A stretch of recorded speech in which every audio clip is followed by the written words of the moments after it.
भाई मेरे को एक बात समझ में नहीं आती, जैसे तुम लोग बड़े यूट्यूबर्स को सपोर्ट करते हो, किसी छोटे यूट्यूबर की वीडियो आते हैं उसको स्किप क्यों कर देते हो?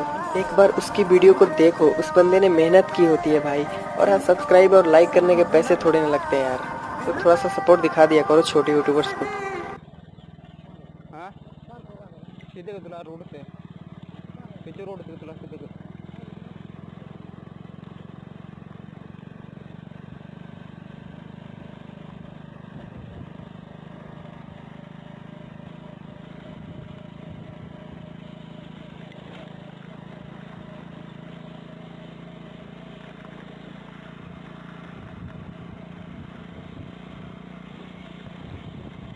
दगवा लगा रहा है।